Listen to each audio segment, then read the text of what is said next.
So hello everyone, কেমন আছেন? আশা করি সকলে ভালো আছেন আর আমরাও ভালো আছি।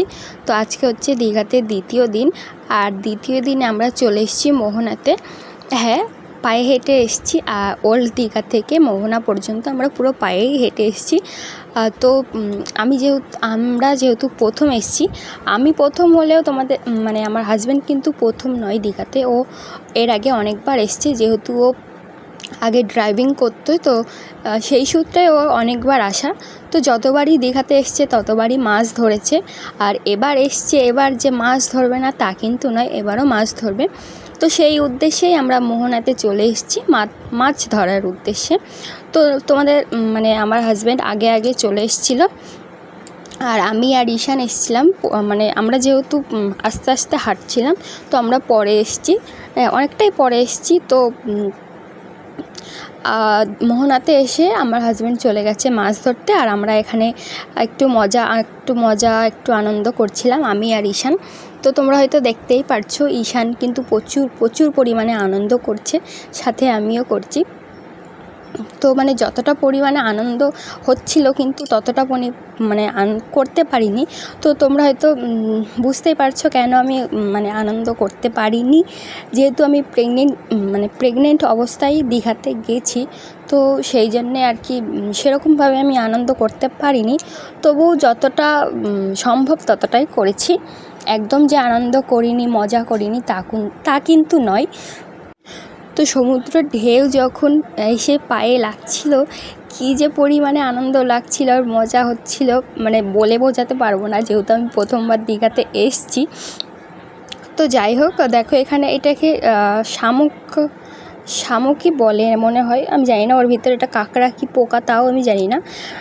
তো আমি যখন হেঁটে যেতে যেতে দেখি হঠাৎ করে এটা যাচ্ছে, চলছিল।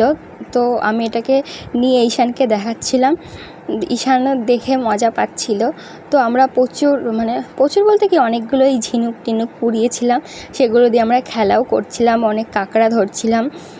তো লাল কাঁকড়া বেশিরভাগ ছিল, ছোট ছোট কাঁকড়া।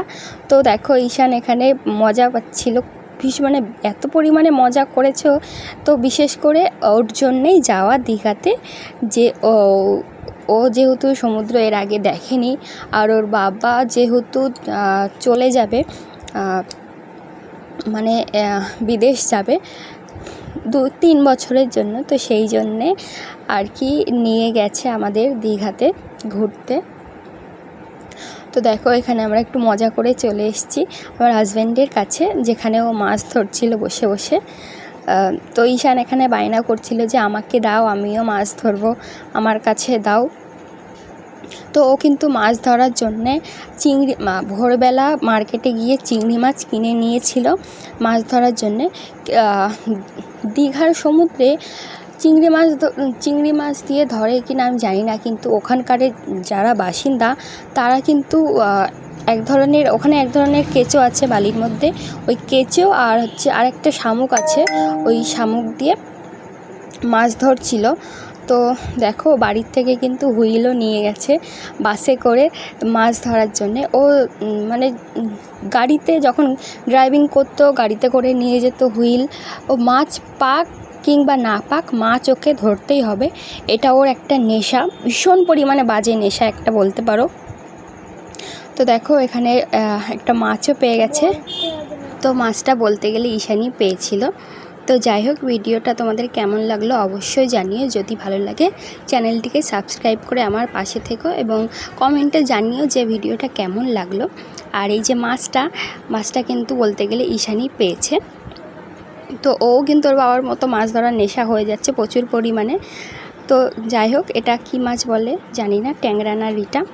তো যদি ভিডিওটা ভালো লাগে অবশ্যই কিন্তু চ্যানেলটিকে সাবস্ক্রাইব করে আমার পাশে থেকো, এবং কমেন্টে জানিয়ে ভিডিওটা কেমন লাগলো। তো আজকের মতন ভিডিওটা এই পর্যন্তই, টাটা।